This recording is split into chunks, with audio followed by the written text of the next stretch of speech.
नमस्कार शेतकरी बांधवांनो, मी Dnyaneshwar Narawade, Axon agri science private limited Bangalore company प्रतिनिधी। तर आज आपण नारोडी या गावी तालुका आंबेगाव जिल्हा पुणे या ठिकाणी आलेलो आहोत। आपल्यासोबत शेतकरी दादा आहे की ज्यांनी हायवेज कंपनीची वरून या जातीची लागवड केली असता तो प्लॉट या ठिकाणी आपण कार्यक्रम पण घेतलेला आहे। सर्व शेतकरी बांधव या ठिकाणी प्लॉट पाहून गेलेले आहेत। तर पण दादांना जो काय अनुभव आलाय तो आपण त्यांची जी काय मुलाखत असेल किंवा त्यांना जो काय आलेला अनुभव आहे तो आपण त्यांच्याच तोंडून ऐकूयात। तर दादा नमस्कार। नमस्कार। प्रथम नाव, गाव, मोबाईल नंबर सांगा आपला। उमेश विष्णू हुले, मुक्काम पोस्ट नारोडी, तालुका आंबेगाव, जिल्हा पुणे, 9730569312। तर आपण ही जी लागवड केली तर कोणी सजेशन केलं तुम्हाला आणि कशी ही व्हरायटी निवड केली तुम्ही?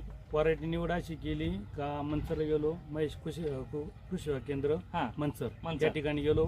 ते पूजा बोर मॅडम होत्या, त्यांनी सांगितलं वरून ही जातीची तुम्ही लागवड करा, आम्ही पूर्णपणे तुम्हाला गॅरंटी देतो का वाहन हा 1 नंबर आहे, मार्केटला 1 नंबर चालतो। हा वाहन जर तुम्ही केला तर तुम्ही सदा खुश राहाल या वाहन पाहून, आणि मार्केटला सुद्धा 1 नंबर चालते आणि उत्पन्न सुद्धा चांगलं आहे या वाहनाचं। हे सगळं त्यांनी आम्हाला सांगितलं होतं। त्यांचं मार्गदर्शन आम्हाला वारंवार, त्यांचं मार्गदर्शन आम्हाला वारंवार आहे पूजा मॅडमचं।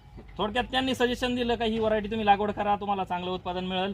पण तुम्ही आता प्रत्यक्षात लागवड केली, साधारण किती पॅकेटची लागवड केली आणि किती क्षेत्रामध्ये केली? 20 गुंठ्यात त्यांना 3.5 पॅकेटची लागवड केली। 20 गुंठ्यामध्ये 3.5 पॅकेटची लागवड दादांनी केलेली आहे। तर साधारण पहिला तोडा तुमचा कितव्या दिवशी आला? 45 दिवसात आला। 45 दिवसामध्ये पहिला तोडा झाला। साधारण 1.5 महिन्यात प्रथम हार्वेस्टिंगला हा प्लॉट आलेला आहे।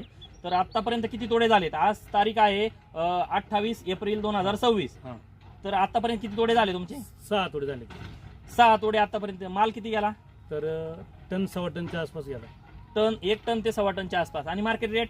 मार्केट 200 सव्वा 200 रुपये। 200 ते 250 रेट म्हणजे मार्केटला भाव। इतर वाहनाच्या तुलनेत काय वाटतंय भाव कसा? इतर वाहनाच्या तुलनेत भाव चांगला भाव आहे, आणि त्या वाहनात ह्या वाहनात फरक मोठा असल्या कारणामुळे व्यापारी सुद्धा याला मागणी जास्त आहे। व्यापाऱ्यांची मागणी पण चांगली आहे। त्यांनी व्यापाऱ्यांनी मला सांगितलं टन भर जर तुमचा रोजचा माल आला तर आम्हाला तो आम्ही खरेदी करू शकतो, कारण माल त्या क्वालिटीचा असल्यामुळे ते घ्यायला तयार आहेत व्यापारी पण। व्यापारी आहेत। तर धन्यवाद। तर आपण इतर शेतकऱ्यांना काय सांगाल या वाहनाबद्दल? इतर शेतकऱ्यांना मी एवढं सांगू इच्छितोय का ही जात 1 नंबर आहे, वरून ही जात 1 नंबर आहे। तुम्ही प्रत्येकाने ही लागवड केलीच पाहिजे। याच्यापासून उत्पन्न आहे आणि मार्केटमध्ये भाव पण राहतो याला जास्त। ठीक आहे। सेटिंग आणि रोगराईचं काय वाटतं तुम्हाला? या ठिकाणी सेटिंग रोगराई कमी आहे, पण सेटिंग या ठिकाणी सेटिंग पाहू शकता, फळांची संख्या पाहू शकता या ठिकाणी अतिशय, आणि जी सेटिंग झाली एकदम स्ट्रॉंग दिसते आपल्याला पाहायला। प्रत्येक कांडगणित आपल्याला या ठिकाणी सेटिंग पाहायला मिळते। या ठिकाणी तुम्ही पाहू शकता अतिशय सुंदर अशी सेटिंग या ठिकाणी आपल्याला पाहायला मिळते। या ठिकाणी बघा शेंड्यापर्यंत तुम्हाला वेलाच्या आणि झाडाला फुटव्यांची संख्या पण भरपूर आहे। आपण तुम्ही या ठिकाणी आतमध्ये पण पाहू शकता फुल